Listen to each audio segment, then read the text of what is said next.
Hello, welcome po again sa ating pagpapatuloy sa pag-aaral natin sa Book of Ruth. Ayan, nasa chapter 3 na po tayo. Anyway, sa nawa ang bawat isa ay nasa mabuting kalagayan as you are joining us po sa episode na ito o sa segment na ito. Ayan. At kami po ay humihingi din ng paumanhin.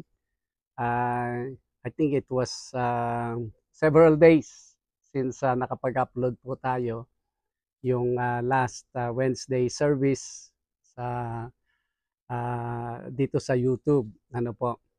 Kung hindi pa po ninyo napapanood yung ating Wednesday service, please watch and you will be blessed as well sa ating ginawang pag-aaral doon verse by verse. Ayan. Sige po, kung meron kayong Bible, please open with me sa Book of Ruth, chapter 3. Ayan, nasa chapter 3.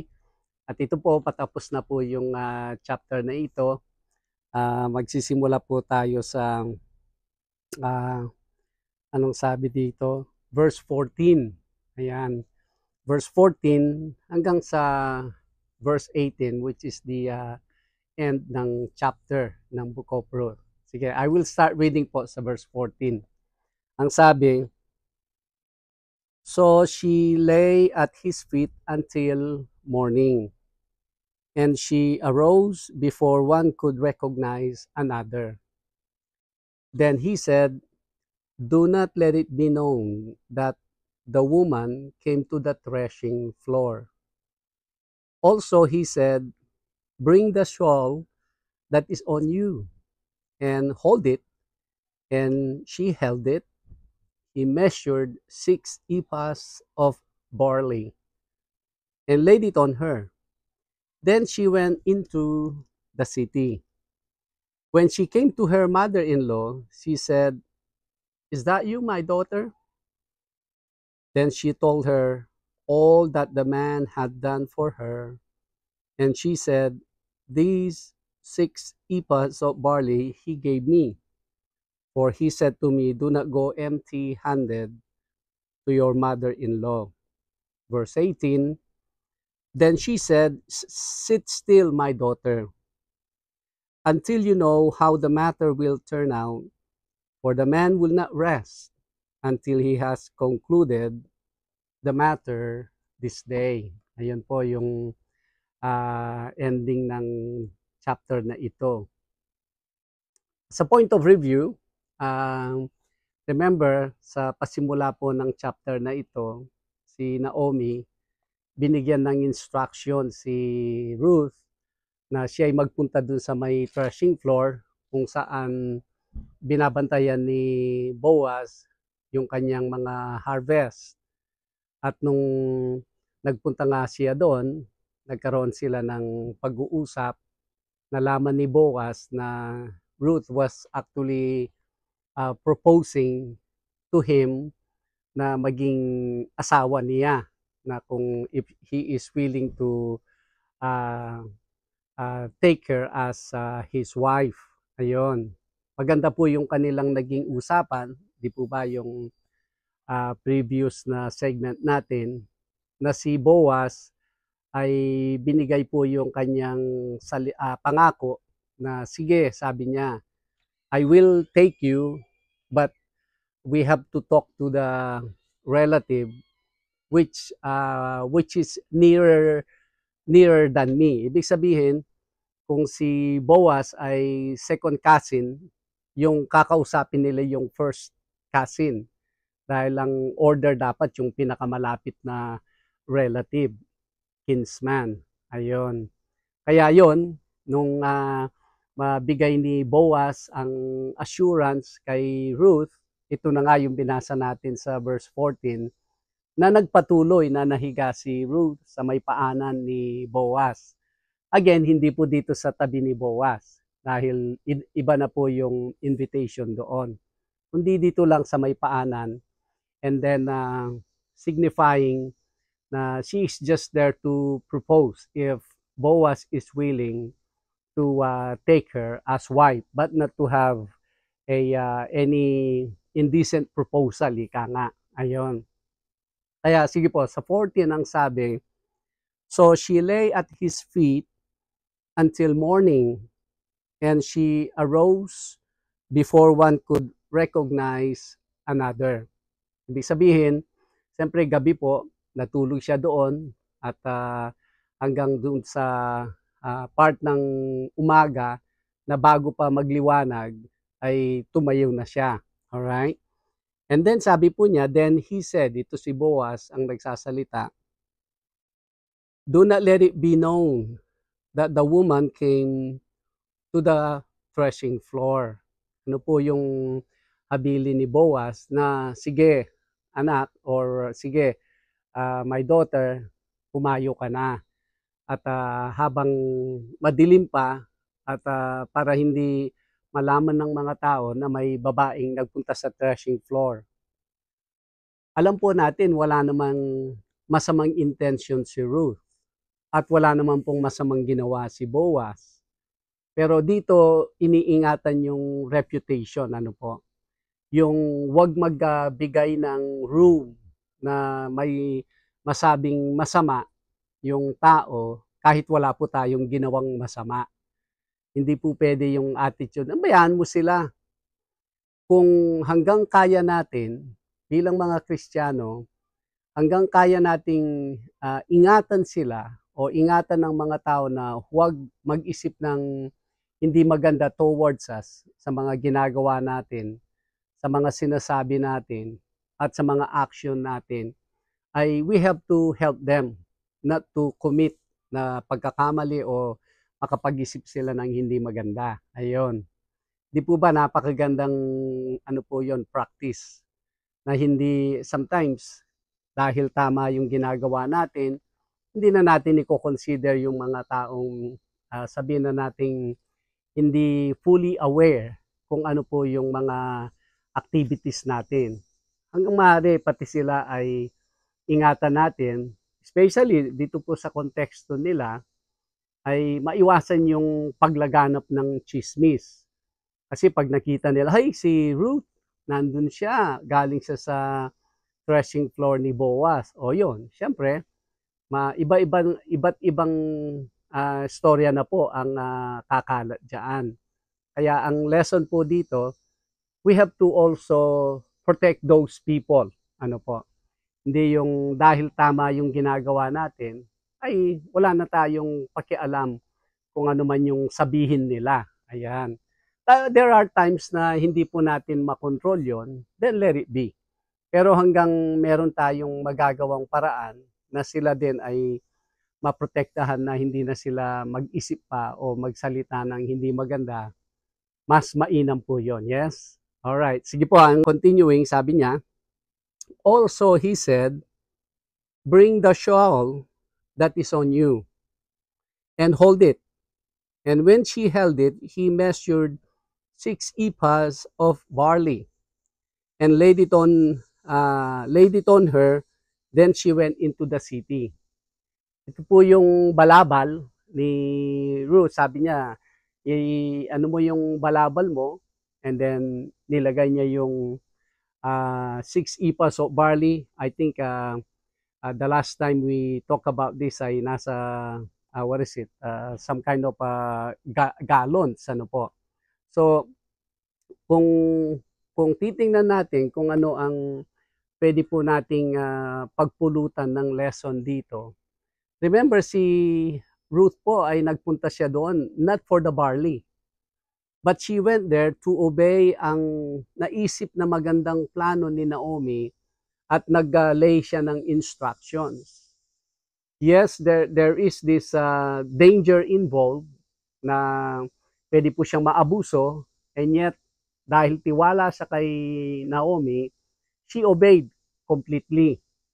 Tingnan po natin ang nangyari. Number 1, nagkaroon po siya ng assurance. Assurance from Boaz na he will take her as his wife. Pangalawa, now she is bringing home barley with her. So ano po yung pwede nating makuhang lesson dito? I believe material blessings what material blessings follows obedience. Pero we're not obeying para magkaroon ng material blessings. Kasi hindi po ito ang intention ni Ruth. Kumbaga, siya ay nag-follow lang, simply obeying yung instructions ni Naomi. Ito, hindi na po niya alam na mangyayari ito. Wala na po sa radar ni Ruth ito na mag-uwi siya ng harvest. Ayan, number 1 na po yon. So, sa ating pong mga Kristiyanos, sa ating nagbabasa ng Bible na may pananampalataya sa Panginoon, simply obey. When we obey, we will not lack of blessings coming from the Lord. I'm not talking about overflowing blessings, pero ang Panginoon, He will always sustain and supply those children of His who continue to follow His instructions. Number 1 po yon. Hindi po tayo magkukulang.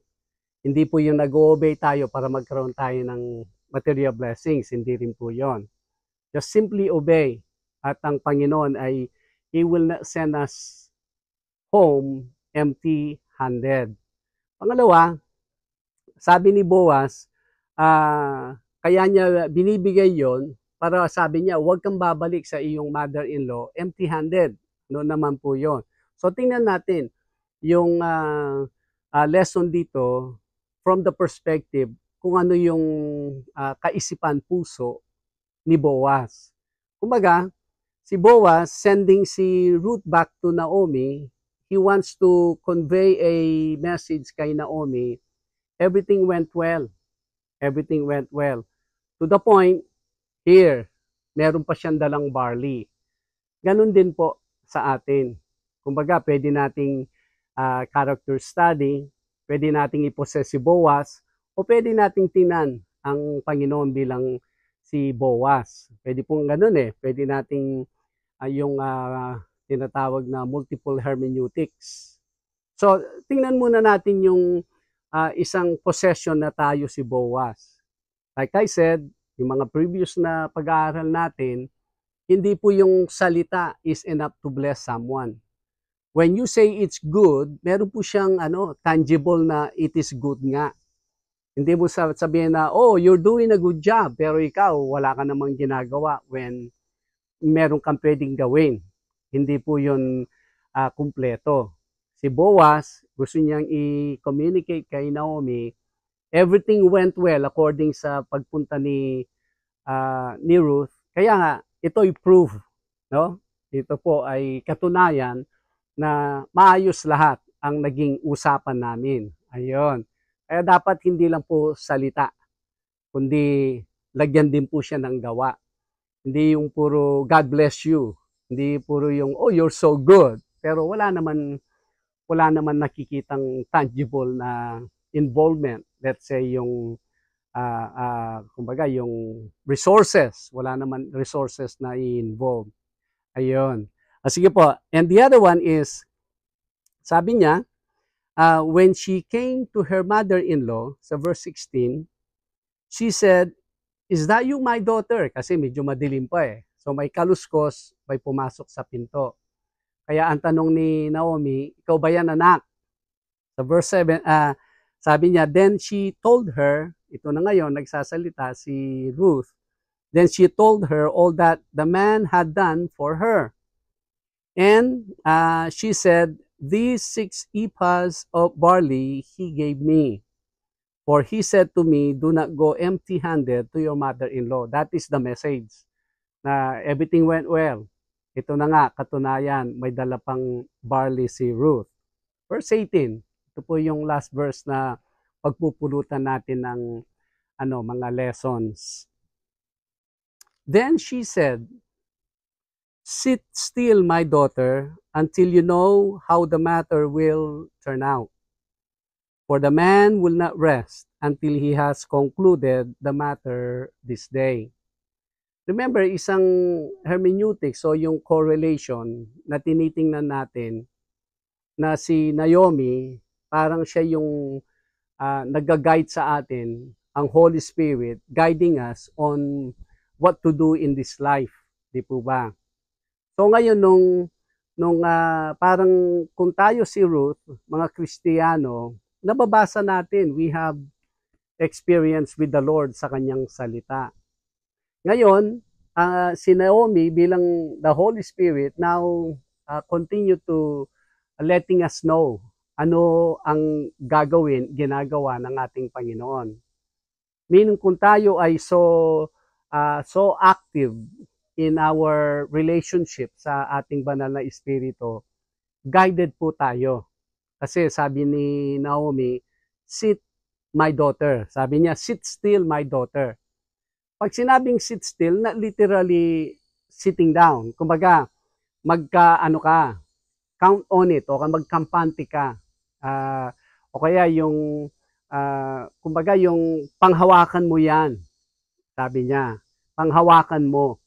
Dahil hindi yan magpapahinga hanggang hindi niya natutupad yung kanyang pinangako.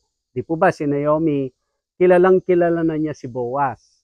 Dahil at one point ay talagang magkamag-anak po si Elimelech at saka si Boaz. So si Naomi, alam na niya yung track record ni Boaz. Kaya ganun na lang yung encouragement niya kay Ruth na sabi niya, sit still my daughter. Kumbaga, you can count on this my daughter. Sa taong ito, kilala ko yan. Kaya sabi niya, for the man will not rest until he has concluded the matter this day. Hindi yan titigil, hindi yan magpapahinga hanggang hindi niya natutupad yung kanyang pinangako sa iyo, di ba? Sa kwento natin, for that day. Pero sa panahon po natin, ang correlation nito, as the Holy Spirit is telling us on ano yung mga ginagawa ng ating Panginoong Jesus, Panginoong Yeshua, ay hindi po yan tumitigil hanggang mangyari yung araw na tayo ay dadalhin niya sa kanyang kaharian. Number one yan.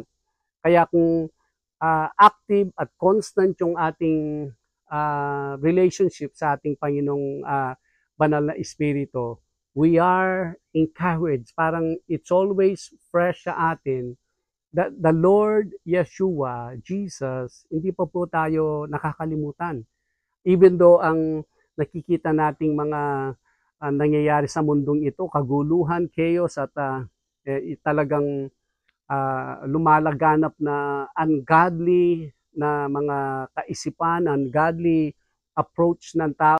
Yung pong lahat ng mga hindi magagandang bagay na naiimbento ng tao.